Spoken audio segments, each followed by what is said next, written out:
Hello and welcome. In today's episode, I'm going to show you how you can install your kitchen cabinets by yourself.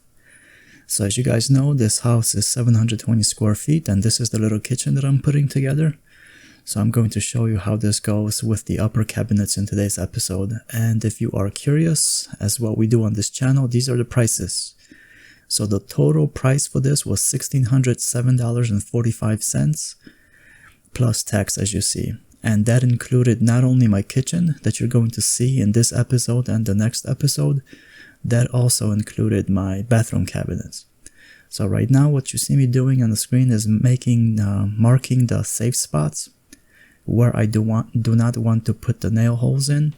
And this is how I find out where the stud is, the 2x4 is behind. And what I want to do here, as you can see the X's, that's the miss. And then the circles are a hit. So I want to do and pick the middle circle, and that's where I'm going to put the screw. And this way I'm going to make sure that the cabinets are safe up there and they are sturdy, and then they can carry the weight. And if you're curious, just give me a second here and I'll show you how much weight they can actually carry. So here what I'm doing is removing all the top, the drawers and everything, the doors. And that just makes it easier on me to put this up, since we're going to be doing this by ourselves or by myself. That sounds weird. And this way you're removing as much weight as you can. This is kind of my own invention that I did since I'm working by myself. It's just a 2x4 cut to length. And then I put a t-shirt over it so I don't scuff up my walls. And then I just put the cabinet up there. So what I'm doing is, right now I'm transferring the marks from the wall to the cabinet where I need to pre-drill the holes. And then once I pre-drill the holes, I'll put the cabinet screws in there. And then I put it on the wall and just screw it in. So this way, I can do everything myself, so I don't need anybody holding anything. So right now I'm pre-drilling the holes there. And that aligns with the marks on the wall. And just put it basically up there. So as you can see, that little jig that I made, or whatever you would call that thing, I rest the top of the cabinet on that and just make sure everything is level. I'll get my level here in a second, plumb, level, whatever. And just basically screw that in there. So this way you can do everything yourself. And when you have the cabinet up there, just be real gentle and slow with everything so you don't scuff up your walls. And speaking of scuffing up the walls, I'm going to stain this all the way at the end. That's usually how I do it, because these cabinets are from Home Depot and they are not stained. They're unfinished. That's what they're called. And here's the weight that I'm talking about. So as you can see, I'm pretty sure this cabinet can hold up a couple of dishes. So we should be perfectly fine. So I'm doing the same thing on this side over here. I'm putting the holes in, as the drawing that I showed you. And I'm trying to hit the middle of a stud, and that way, once again, make sure the cabinet is nice and sturdy, and I don't have any issues with cabinets falling off later on in time. Because if you Google that picture of kitchen cabinets falling off the wall, it's actually quite interesting what you can find on the internet. So once again, the jig is up there, and then I'm removing the doors once again, just to make it a little bit easier for me. These cabinets here, these guys are very light, so that's not bad, but still, work smart, not hard, as they say. So once again, I'm transferring the marks. I'm using the level to help me out with it. And then I'm pre-drilling everything in the rear. And then I'm putting my screws in there, so it's easier for me to basically just put the drill and just put the screws in, drill it in there, and be done. And that's just easy on me. So there you go. So everything is up.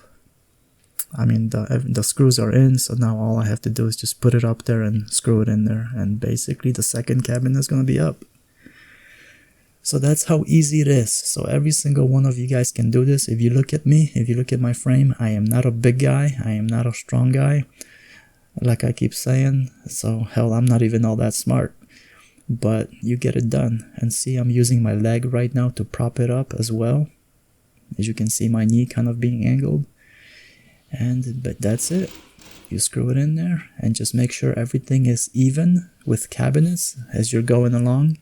So you always want to start with the corner like I did over there. And then you work your way either to the left or to the right, whatever kind of kitchen you have.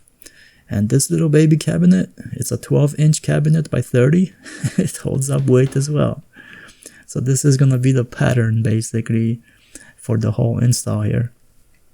This cabinet here is going to go over the microwave and over the stove. And same thing, I'm gonna remove the doors off of it, and I also have to cut the receptacle. You see the receptacle on the wall? I have to cut that hole out, so make sure the microwave has somewhere to plug into. So that's that. Drawers are off. Here's some geniuses that put in some heavy-duty staples in packaging, so I had to remove the staples and then kind of clean that up with sandpaper a little bit. But once that is done, I'm just transferring the marks as well as marking out my hole where I have to cut it. And here's my good old trusty circular saw. It's a Makita. I love Makita tools. I've been using them for a long time and they never let me down. So maybe at some point I'll try something different, but as of right now I'm using most of my stuff is Makita. And I have some other stuff, but like I said, this is the blue stuff that I use. And just be careful when you do this. Just take it slow, take it easy, and just cut out your mark for the receptacle. Just do what I did. I just didn't want to bore you with it, but just make sure you measure 2 or 3 times to make sure that your hole is right. And sometimes you might be off by, 1/4 of an inch or even 1/2 an inch, and there's no big deal. It's not the end of the world. It is what it is. People make mistakes. We all do. And see, I used a handsaw just to finish everything up. And you put that up, and that is 30 inches wide and 12 inches tall on that cabinet. So this one's a little bit different. And same thing, you screw the screws in there. Make sure you use the kitchen cabinet screws. They have a big head on them, and that just makes your cabinet a little bit stronger and secure up there. And speaking of that, look at that. Not bad, huh? So it'll hold whatever's gonna go in there. It'll be no problem. And as I talked about in the other episode, when you're building a house and you want to do it right, you're gonna be using a broom a lot. I just like to have my working space actually clean, so I don't slip and slide over the sawdust and everything. So I try to keep it clean as much as I can. And here you're doing the same thing. You're marking everything out, transferring the stud locations to the back of the cabinet and just screwing everything in. And same thing again. Everything is gonna be nice and sturdy, so I don't have to worry about customers calling me back and saying, hey, my kitchen cabinet fell off and hit me in the head, and now I got a big bump on my head. So same thing, removing the staples off the side, removing the doors to make it easier. And we're going to be staining, by the way, if you're curious, staining the kitchen cabinets, it's going to be less than 1/4 of stain. So there's not much to stain with these things. So when it comes to strictly staining the kitchen, is less than 1/4. And 1/4 of stain is going to be $10. I got the stain from Home Depot, and it's called Golden Oak, if you're curious. That's what you're seeing on the tongue groove on the ceiling. So it's Golden Oak is the stain. And this cabinet is a little bit different. All the support is on the right side because I did not hit any studs on the left side. So I'm going to have to screw that in and secure it to that cabinet that is to the side of it.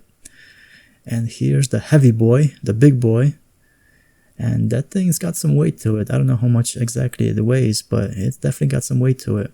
And same thing with this. Even though this sits on the ground, I'm still doing the same thing, securing it to the stud so it doesn't move around and doesn't wobble. This is just how I do things. Do you have to do it? Not really, but that's just how I do it. So I pre-drill all my holes from the other side, and then I just screw it in from the inside of the cabinet. And this is a pantry. And this is how the kitchen, how this whole thing envisioned. You'll see a picture of the software here coming up in a second of how I designed this whole house and how I designed the kitchen. and it'll kind of show you, how the finished product is going to look. And a lot of this is going to come in the second episode here next week. So see here, and once again, doing things by yourself, I put my foot underneath it. You see how I'm dragging it? And that kind of helps me to put that in there. So this one, like I said, it got some weight to it. And that's basically that, putting the level on it to make sure everything is nice and plumb. This is what I was talking about. And that's pretty much how everything turns out. So I'm securing that pantry to the side of the cabinet as well in there. So that's it for today. Thank you for watching.